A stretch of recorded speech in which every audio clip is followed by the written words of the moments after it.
सबैलाई मेरो प्रातःकालीन अभिवादन नमस्कार।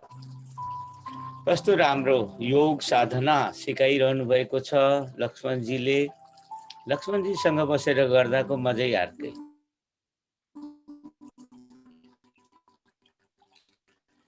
हामी यो कार्यधना त गर्दैछौँ, सँगसँगै योगलाई अझ पक्का बनाउनका लागि, हाम्रो साधनालाई अझै सघन बनाउनका लागि अनि हाम्रो यो मौलिक विद्या नेपालीहरूको विद्या गुरु गोरखनाथबाट प्राप्त, भगवान शिव शंकर महेश्वर आदिनाथबाट प्राप्त यो विद्यालाई अभ्यास गरेर नै हामी हाम्रो कल्याण गर्न समर्थ हुन्छौँ। यही कुरा जानेर बुझेर हामी यो कार्यक्रम अन्तर्गत हामीले हठयोग प्रदीपिका नामक ग्रन्थ पनि अभ्यास गरिरहेका छौँ। हठयोग प्रदीपिका अन्तर्गत हामी प्राणायाम नामक दोस्रो खण्डमा विचार गरिरहेका छौँ। प्राणायाम जो आफैमा जीवनको अत्यन्तै महत्त्वपूर्ण पक्ष हो, योगको अत्यन्त महत्त्वपूर्ण पक्ष हो। प्राण जसका आधारमा हाम्रो शरीर जीवन सञ्चालित रहन्छ, त्यस्तो प्राणलाई कसरी बलियो बनाउने, कसरी लामो समयसम्म यो शरीरमा टिक्ने बनाउने, कसरी आयुलाई लामो बनाउने, कसरी हामी स्वस्थ रहिरहने आदि अनेक अनेक प्रश्नका उत्तर प्राणायाम भित्र लुकेका छन्।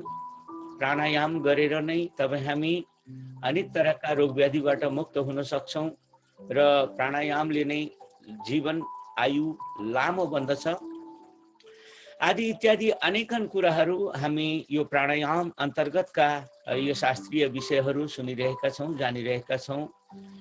र कार्यक्रमको प्रारम्भमा सुरुमा हामी फेरि पनि हठयोग प्रदीपिकाका लेखक योगी स्वात्मारामजीलाई सादर वन्दना गर्दै यो गुरु परम्परा भगवान शिवजीदेखि आदिनाथ, मच्छिन्द्रनाथ, गोरखनाथ लगायतका सम्पूर्ण नाथ सम्प्रदायका ती महर्षिहरूलाई स्मरण गर्दै, श्रद्धा भक्तिपूर्वक नमन वन्दना गर्दै आउनुहोस् आजको कार्यक्रम आरम्भ गरौँ। हामी प्राणायाम अन्तर्गत भस्त्रिका सुनिरहेका थियौँ, जसमा उर्वरुपरि संस्थाप्य शुभे पादतले उभे पद्मासनम भवेत् एतत् सर्व पाप प्रणाशनम। अर्थात् पद्मासनमा बस्नुहोस् र सुस्त सुस्त नाकबाट, मुख बन्द गरेर नाकबाट प्राणवायुलाई जोर जोरसँग भित्र लिनुहोस् र पुनर्विरेचयत् तद्वत् पूरयच्च पुनः पुनः यथैव लोहकारेण भस्त्रा वेगेन चाल्यते। त्यसै गरी जोर जोर भित्र लिने, जोर जोर बाहिर फ्याँक्ने, बार बार गरिराख्ने भन्ने कुरा हामीले अघिल्लै कार्यक्रममा यो कुराहरू सुन्यौं। र अब आज म योभन्दा अगाडिका कुराहरूलाई सुनाउँदैछु। यथोदरम भवेत् पूर्णम अनिलेन तथा लघु धारयन् नासिका मध्य तर्जनीभ्यां विना दृढम। यो जब तक भस्त्रिका प्राणायाम गरिन्छ तब तक तपाईँ हामीले जोर जोरसँग सम्पूर्ण शरीरमा बढीभन्दा बढी प्राणवायुलाई रोक्ने प्र्याक्टिस गरौँ। प्राणवायुलाई शरीरभित्र रोक्ने प्र्याक्टिस यो आफैमा सबैभन्दा इम्पोर्टेन्ट प्र्याक्टिस हो। जति बढी वायु भित्र रोक्न सकिन्छ त्यति नै आयु लामो हुन्छ, त्यति नै हाम्रा नस नाडीहरू शुद्ध हुन्छन्, त्यति नै हाम्रा अनेक तरहका रोग व्याधि बिमारीहरू बाहिर निस्कन्छन्। विधिवत कुम्भकम कृत्वा रेचयत् ईडया अनिलम वातपित्त श्लेष्महरम शरीराग्नि विवर्धनम। यहाँसम्म हामीले अघिल्लै दिन सुनिसकेका छौँ र आज यो भन्दा अघिल्लो श्लोकहरूमा हामी विचार गर्नेछौँ। 66औं श्लोकमा योगी स्वात्मारामजी भन्दै हुनुहुन्छ, कुण्डली बोधकम क्षिप्रम पवनम सुखदम हितम ब्रह्मनाडी मुखे संस्थ कफाद्यर्गलनाशनम। यसलाई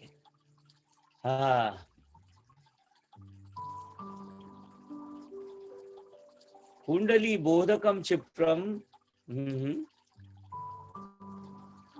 अर्थात हाम्रो शरीरमा कुण्डलिनी नामका एउटा शक्ति बसेको छ, रहेको हुन्छ। षटचक्र हाम्रो शरीरको यो शिरको पछाडिको भागबाट मेरुदण्ड हुँदै अनि यो गुदद्वारको नजिकसम्म पुग्ने एउटा मेरुदण्ड छ।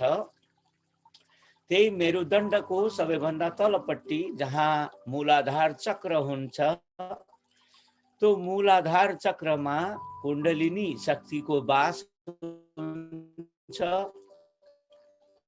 र त्यो कुण्डलिनी चक्रलाई यो भस्त्रिका नामको कुण्डलिनी बुझिन्छ, कुण्डलिनी समझमा आउँछ। कुण्डलिनी के हो भन्ने कुरा चाँडै बुझिन्छ। कुण्डलिनीलाई जान्न, बुझ्न या एक्टिभेट गर्न यो भस्त्रिका नामको प्राणायाम अत्यन्तै उपयोगी छ भन्न खोजिएको छ यो श्लोकमा। कुण्डली बोधकम क्षिप्रम, क्षिप्रम अर्थात तुरन्तै, छिट्टै। कुण्डली बोधकम क्षिप्रम पवनम सुखदम हितम, पवनम अर्थात वायु, सुखदम अर्थात सुख दिने, हितम हितकर हुने। भस्त्रिका प्राणायाम गर्दा कुण्डलीलाई पनि राम्ररी जानिन्छ, चाँडै जानिन्छ, चाँडै देखिन्छ, बुझिन्छ, अनुभवमा आउँछ। त्यो बाहेक यो भस्त्रिकामा प्राणलाई रोकिरहँदा सुखदम अनेक तरहका सुखलाई यसले क्रिएट गर्छ। हामी भित्र प्राणको सञ्चार गर्छ। हामी भित्र मर्न लागेका सेल्सहरूमा पनि प्राणको सञ्चारले जीवित बनाउँछ। हामी दिन प्रतिदिन अझै तरोताजा बन्दछौँ। अनि हितम नसनाडीहरूमा भएका अनेक तरहका विकृति, विसङ्गति, रोगकारक सामग्रीहरूलाई हटाएर डिटक्सिफाइड गरेर अनि हाम्रो हित पनि गर्छ।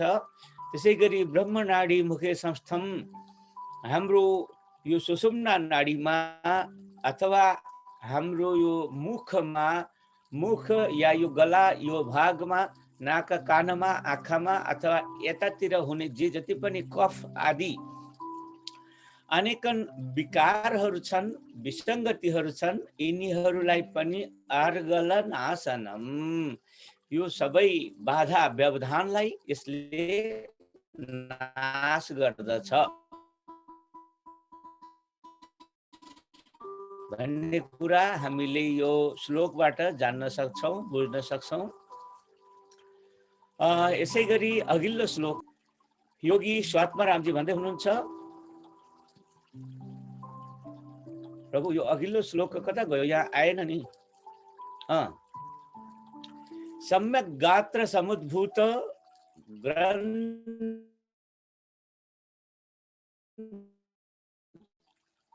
ग्रन्थित्रय विभेदकम, यो यसमा बढी लेखेको छ। ग्रन्थि हो यो शब्द, विशेषणैव कर्तव्यम भस्त्राख्यम कुम्भकम त्विदम। यो श्लोकमा योगी स्वात्मारामजी भन्दै हुनुहुन्छ, सम्यक गात्र समुद्भूत ग्रन्थित्रय विभेदकम। भस्त्रिका नामको प्राणायाम गर्दाखेरि हाम्रो शरीरमा अत्यन्तै तगडा तेज उत्पन्न हुन्छ। जसरी ठुलो हावाहुरी आयो भने हाम्रो घर वरिपरिका अनेकन फोहोरहरू सब उडाएर साफ गरिदिन्छ। कहिलेकाहीँ त त्यस्तै झुन्डेका भाँचिन पर्ने खालका रुखका हाँगाहरू सब भाँचिन्छन्। यस्तै यस्तै के अनेक उपद्रव मचाउँछ। त्यस्तै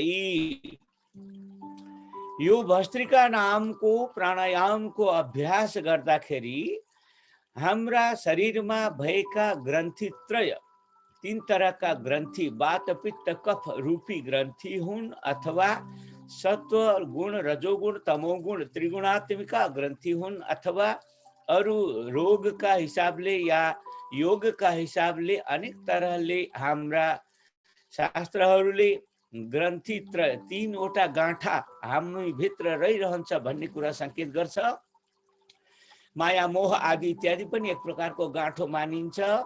यी सबै तरहका तीनैवटा ग्रन्थि विभेदकम, यो ग्रन्थिलाई, यी गाँठालाई खोलिदिन्छ र हामी सबै तरहका गाँठा बन्धनबाट मुक्त हुन्छौँ। र हामीले चाहेको जो सुख हो, शान्ति हो, आनन्द हो, परम आनन्द हो, यसलाई यो प्राणायामले उपस्थापित गर्छ, देखाइदिन्छ, उपलब्ध गराइदिन्छ।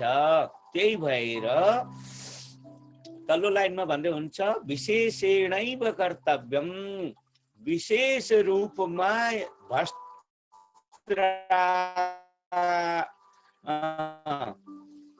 भस्त्रिका नामको कर्तव्यम गर्नै पर्छ। कुम्भकम तुइदम, यो भस्त्र अथवा भस्त्रिका अथवा भस्त्रा अनेक नामले वर्णन गरिएको छ। जे भने पनि यो प्राणायाम हामीले अनिवार्य रूपमा गर्नुपर्छ भन्ने कुरा यो श्लोकमा बताइयो। यसलाई फेरि पढेर सुनौ। सम्यक् गात्र समुद्भूत ग्रन्थित्रय विभेदकम्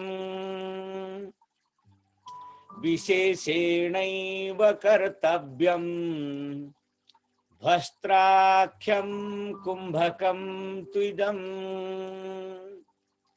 यो भस्त्रिका नामको प्राणायाम अनिवार्य रूपमा विशेष रूपमा हामीले गर्न जान्नु पर्दछ। यही नै यो 67औं श्लोकको सार हो। र अब 68औं श्लोकमा हेरौं। यसमा अलिकति फरक प्रसंग, प्राणायामको एउटा नयाँ संस्करण या नयाँ रूपलाई संकेत गर्दै हुनुहुन्छ योगी स्वात्मारामजी। भ्रामरी प्राणायाम भर्खरै लक्ष्मणजीले हामीहरूलाई यसको अभ्यास गराउनु भयो।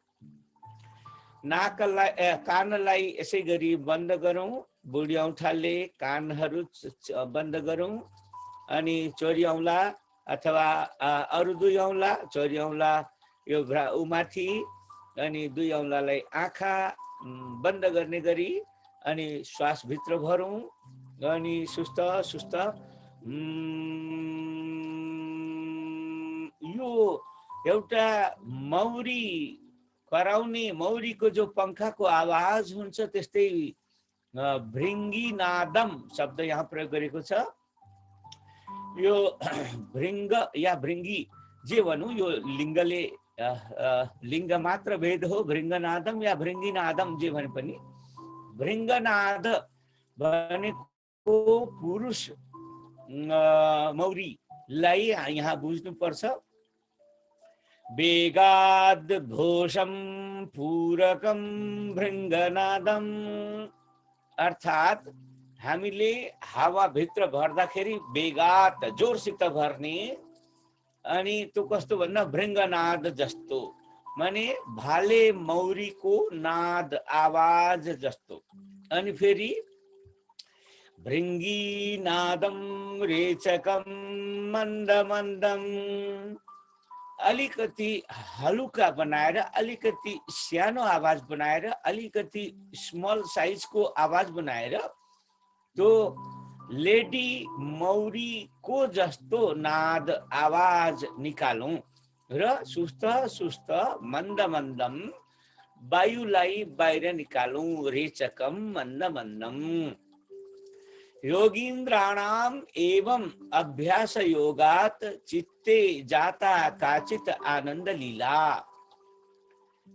महर्षि योगी स्वात्माराम जी भन्दै हुनुहुन्छ, यस प्रकारको प्राणायामको सतत अभ्यासले, निरन्तर प्र्याक्टिसले योगीन्द्राणाम योगीहरूमा एवं अभ्यास योगात, यस्तो खालको अभ्यासको प्र्याक्टिसको बलमा चित्ते जाता, उनका चित्तमा, उनका मनमा, जाता भनेको भयो, के भयो? काचित आनन्द लीला, कुनै एक प्रकारको विशेष आनन्द मनभित्र प्रकट हुन्छ। भ्रामरी नामको यो प्राणायाम गर्दै रहँदा धेरै योगीहरूलाई एउटा विशेष प्रकारको आनन्द लीला, हामीले पनि यसलाई त्यही भएर बार बार गरौँ ताकि हामी भित्र पनि एउटा आनन्दको लीला चल्न थालोस्, सुरु होस् र हामी आफैभित्र रमाउन सक्ने, आफैमा मस्त मगन मस्त रहन सक्ने यस्तो वातावरण बन्न सकोस्, त्यसका लागि यो भ्रामरी नामको प्राणायाम जो आजै हामीले आदरणीय हाम्रा गुरु लक्ष्मणजीका श्रीमुखबाट हामीले देख्यौं, सुन्यौं, बुझ्यौं, सुन्यौं, सिक्यौं। अब यो भ्रामरीको बारेमा यो श्लोकले हामीलाई अत्यन्त राम्रो संकेत गरेको छ। यसलाई पनि पढेर सुनौं। वेगाद घोषम पूरकम भृङ्गनादम भृङ्गीनादम रेचकम मन्दमन्दम योगीन्द्राणाम् एवं अभ्यासयोगात् चित्ते जाता काचित् आनन्दलीला। आदरणीय मित्रहरू, यो श्लोकले हामीलाई भ्रामरी नामको प्राणायामको विधि र यसबाट प्राप्त हुने फाइदाहरूका बारेमा वर्णन गरेको छ। र अब आउनुहोस् योभन्दा अघिल्लो श्लोकमा हेरौं। अब योभन्दा अघिल्लो श्लोकमा हामी मूर्छा नामको एउटा विशिष्ट प्राणायामकै स्वरूपलाई देख्ने सुन्ने छौं। यसमा योगी स्वात्मारामजी भन्नुहुन्छ, पूरकान्ते गाढतरम बद्ध्वा जालन्धरम शनैः रेचयेत् मूर्छाख्येयं प्रदा। पद्मासनमा हामी बसेका छौं, दुवै हातलाई घुँडामाथि ज्ञान मुद्रामा राखौं अनि पूरा मुख बन्द गरेर नाकबाट सास भित्र भरौं। पूरा भरिसकेपछि अनि बद्ध्वा जालन्धरम शनै, जालन्धर नामको बन्ध हामीले यहाँ गर्नुपर्छ। त्यो भनेको यो चिउडोले छातीमा जोड लगाएर टाँस्ने। जति सकिन्छ हामी कस्तो अवस्था छ हेर्नुस्, पद्मासन छ, ढाड कमर शिर सबै सिधा छ, पूरा वायु भित्र भरेको छ, पूरा वायु भित्र ठसाठस भरेका बेला अनि यो चिउडो लगेर यो छातीमा जोडिदिनु। छातीमा जोड्नु, दुवै हातहरूलाई घुँडामाथि टेके जस्तो गर्नु अनि यसरी एकछिन बसिरहनु। भित्र हावा रोकेर बस्नु, जति सक्दो रोकेर बस्नु। यसले मूर्छा नामको एक प्रकारको अवस्थालाई क्रिएट गर्छ। यति बेला हाम्रो शरीरमा कहिल्यै नहुने, प्राय नहुने खालको एउटा मनस्थिति तयार हुन्छ। यसलाई मनोमूर्छा पनि भन्छन्, मानसिक मूर्छा पनि भनिन्छ या मूर्छा पनि भनिन्छ। र यो अत्यन्त सुखप्रदा, सुख दिने खालको हुन्छ। तपाईँ हाम्रो शरीरलाई सफा गरेको योग आसनहरू गर्दा शरीरमा यता दुखेको उता दुखेको, यता मर्केको उता मर्केको, यता गाह्रो भएको उता गाह्रो भएको फिलिङ हुन्छ। हामी त्यसरी अनेक मोटा मोटा कुराहरूलाई बुझ्छौँ, सजिलै पकडमा आउँछ। तर मनमा मनलाई पनि त्यस्तै निचोरेर धुनु पर्यो, निचोरेर साफ गर्नु पर्यो, निचोरेर यता र उता पल्टाउनु पर्यो मनलाई भने यही हो। मूर्छाले नै मनलाई निचोर्छ, मनलाई अत्यन्तै प्युरिफाई गर्छ, मनमा भएका अनेक विकार विकृतिहरूलाई निकालिदिन्छ र मन शुद्ध हुन्छ, साफ हुन्छ, सबल हुन्छ र मन अत्यन्तै पवित्र बन्दछ। यसैले यो मूर्छा नामको यो प्रक्रियालाई पनि हामीले प्राणायाम अन्तर्गत जान्नुपर्छ, बुझ्नुपर्छ। यसलाई फेरि पनि म पाठ गरेर सुनाउँदैछु। पूरकान्ते गाढतरम बद्ध्वा जालन्धरम शनैः रेचयेन्मूर्छाख्येयं मनोमूर्छा सुखप्रदा। आदरणीय मित्रहरू, यो श्लोक सँगै अब हामी अघिल्लो श्लोकमा जाँदैछौँ। आउनुहोस् अघिल्लो श्लोकमा अब हामी प्राणायामको यो खण्डको अन्तिमतिर आइपुगेका छौँ। धेरै छैन, तसर्थ प्राणायामका अरू पनि अनेकन यस्तै खालका विधिहरू हुन सक्छन् या हुने गर्छन्, या प्र्याक्टिस हामीले नगरेका अनेक तरहका प्राणायामका अनेकन विधिहरूलाई यो अन्तिम खण्डमा सङ्केत गर्दैछन् ग्रन्थकारले। अब योभन्दा अगाडि अर्को खण्ड आइपुगेको छ प्लाविनी नामको। प्लाविनी प्लाविनी शब्दको अर्थ हुन्छ पानीमा तैरिनी। पानीमा जो तैरिनी अवस्था हुन्छ, जस्तै काठहरू पातहरू पानीमा उत्रिन्छ, यसै गरी उत्रिने, पानीमा उत्रिने जस्तै तपाईँ हामीलाई पनि शरीर अत्यन्तै हल्का बनाउने एउटा यो प्रोसेस हो प्राणायाम अन्तर्गतकै। यो प्लाविनी भनेको के हो र यसबाट के फाइदा हुन्छ आदि इत्यादि हामी अबको श्लोकमा सुनौँ। अन्तः प्रवर्तितोदारं मारुतापूरितोदरः पयस्य गाधेऽपि सुखात् प्लवते पद्मपत्रवत्। अन्तः प्रवर्तितोदार मारुत आपूरितोदरः, अर्थात् हामीले भित्र हावा भर्दै गर्दा आपूरित उदर, पुरा पेट छाती सबैतिर एकदम हावा ठसाठस भरिएको अवस्था। यो अवस्थामा स्वाभाविक रूपमा जति भित्र हामी भित्र जति बढी हावा वायु हुन्छ, त्यति नै हामी स्वाभाविक रूपमा हल्का हुन्छौँ। जसरी पानीमा कुनै एउटा गुब्बारालाई या एउटा हावाको पोको बनाएर पानी भित्र फाल्यो भने या कहीँ पनि फ्याँक्यो भने गुब्बारा पनि हामी बाहिर सामान्य आकाशमा पनि त्यो भुइँमा खस्दैन, माथि माथि उड्न खोज्छ, किनकि त्यो हावाको प्रभाव हो। त्यसै गरी हामीले हाम्रो शरीरलाई पनि बढीभन्दा बढी हावालाई भित्र स्टक गर्न सक्यौँ भने त्यो बढीभन्दा बढी हावालाई स्टक गर्दाखेरिमा अटोमेटिक हाम्रो शरीर पनि यति हल्का भइदिन्छ, गुब्बारा जस्तो त्यो आफै माथि माथि उड्न थाल्छ, अथवा यति हल्का हुन्छ कि हुँदा हुँदा त्यो पानीमा नडुब्ने, अथवा प्लाविनी शब्दको जो अर्थ हो त्यही किसिमको यो शरीर पनि बन्न सक्छ भन्ने कुरा यो श्लोकमा सङ्केत गरिएको छ।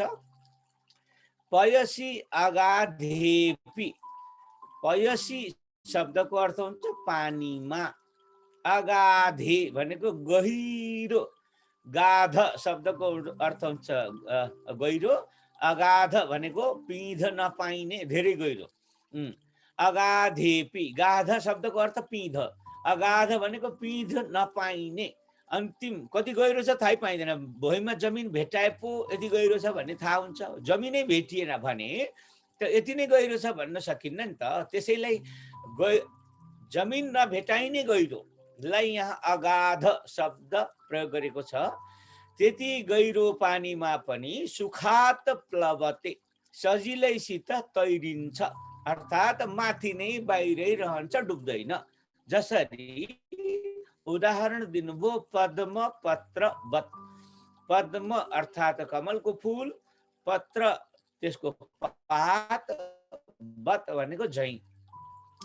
कमलको फूलको जो पात हुन्छ त्यो कहिल्यै पनि डुब्दैन।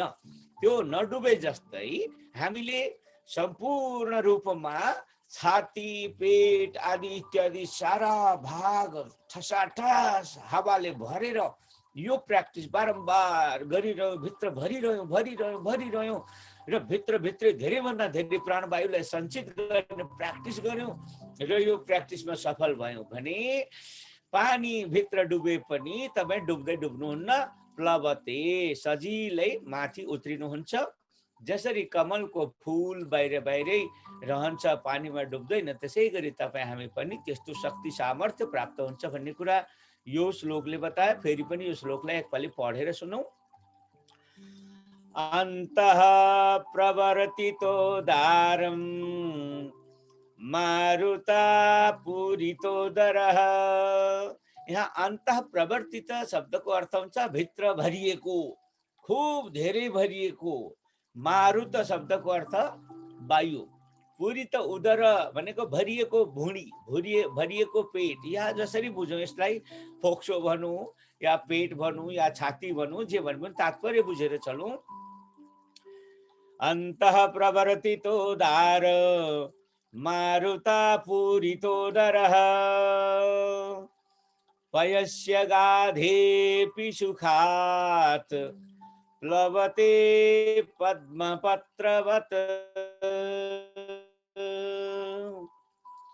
यो 70औं श्लोकसम्म यिनै कुराहरू यहाँहरू समक्ष भन्दै गर्दै अब फेरि अघिल्लो श्लोकमा प्रवेश गरौँ। अघिल्लो श्लोकलाई पनि कृपया लक्ष्मणजी, अघिल्लो श्लोक कता गयो त?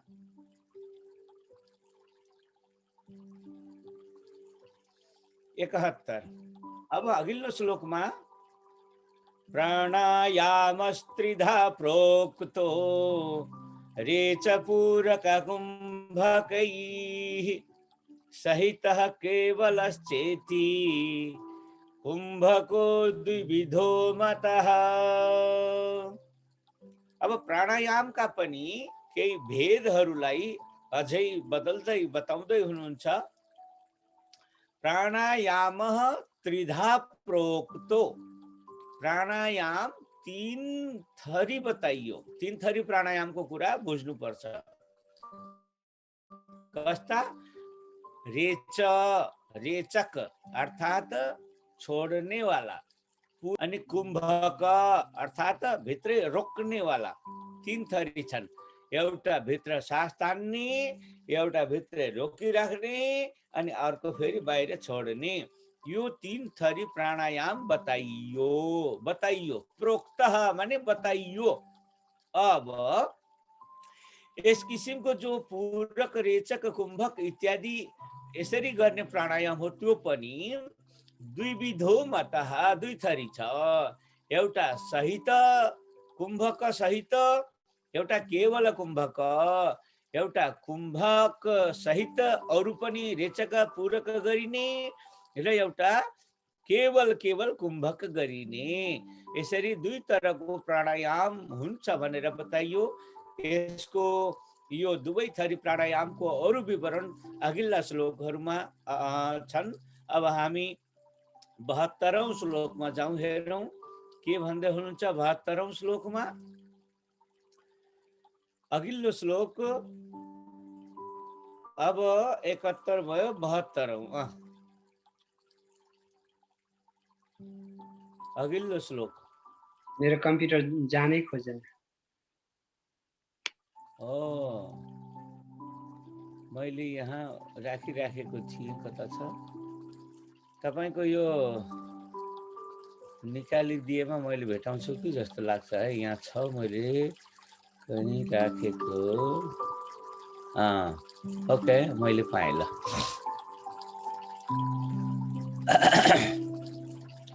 अब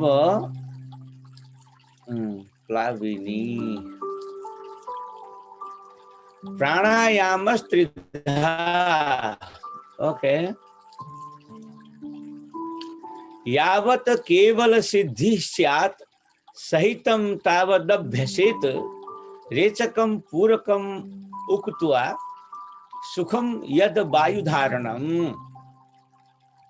अब 71औं श्लोकमा यावत केवल सिद्धि स्यात्, जब तक केवल नामको प्राणायाम सिद्ध हुँदैन, अथवा जब तक सुरु गरेदेखि केवल नामको प्राणायाम सिद्ध हुँदासम्म, अर्थात् लिने रोक्ने छोड्ने, लिने रोक्ने छोड्ने, लिने रोक्ने छोड्ने, यो बार बार गरेर यसलाई सिद्ध नबनाएसम्म यही प्रक्रियालाई गरिरहनुहोस्। यसलाई हामीले अगाडि पढेर आयौं। 80 दिनदेखि 108 दिनसम्ममा यो प्र्याक्टिस पुरा हुन्छ या सिद्ध हुन्छ भन्ने कुरा। अनि रेचकम पूरकम मुक्त्वा सुखम यद वायुधारणम। अब यसमा केवल नाम को जो प्राणायाम हो, यसमा रोक्ने काम गरिँदैन, रोक्ने काम गरिँदैन। यो केवल प्राणायाम भनेर जो प्राणायाम भनिन्छ यसलाई लिने छोड्ने, रेचकम पूरकम, लिने छोड्ने, लिने छोड्ने, लिने छोड्ने, यहाँ रोक्ने छैन। अनि यद वायु धारणम, यसै गरी जुन प्रकारको वायु हाम्रो शरीरमा शोषण हुन्छ या उपयोगमा आउँछ त्यही किसिमको वायु धारण गर्ने। यो केवल प्राणायाम, माथि जो सहित प्राणायाम र केवल प्राणायाम भनेर दुई तरहको प्राणायामलाई संकेत गरियो, त्यस प्रकारको प्राणायामलाई यो श्लोकमा भन्न खोजिएको छ। अब यो भन्दा अघिल्लो श्लोकमा के छ तो भन्दा पहिले हामी यसलाई पाठ पनि पढौं। यावत केवल सिद्धि स्यात् सहितं तावदभ्यसेत् रेचकं पूरकं मुक्त्वा। यहाँ म दुईटा बनेको छ, अलिकति अशुद्ध मान्नुपर्छ यसलाई। पूरक को माथि जो थोप्ली हो त्यो अशुद्ध हो, अनि मुक्त्वा को जो म हो त्यो म पूरकसँग जोडेर पूरकम, रेचकम पूरकम शब्द बनाएपछि उता उक्त्वा बाँकी रहन्छ। उक्त्वा माने भनेर, रेचकम पूरकम यिनी दुईटा प्र्याक्टिसलाई भनेर अनि यो पहिलो प्राणायाम केवल प्राणायामलाई पूरा गरौँ अथवा यो पूरा हुन्छ जसले सुख प्रदान गर्छ र यसबाट उपलब्ध जो वायु धारण हो यसले हामीलाई सुख प्रदान गर्छ, शान्ति प्रदान गर्छ।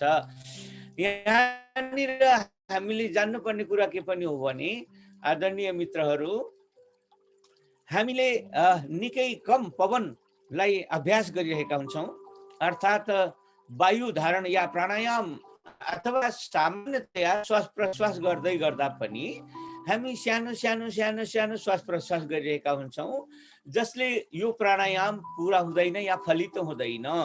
लामो सास भित्र भर्ने अनि लामो सास बाहिर छोड्ने, लामो सास भित्र भर्ने, लामो सास बाहिर छोड्ने, यो लामो लामो हुनै पर्यो, लामो हुनै पर्यो, अनि मात्र यो श्लोकले संकेत गरेको प्राणायाम पूरा हुन्छ। लामो लामो हामी जो गर्दैनौँ अनि फेरि यो प्राणायाम पूरा हुँदैन भन्ने कुरा हामीले जान्नुपर्छ।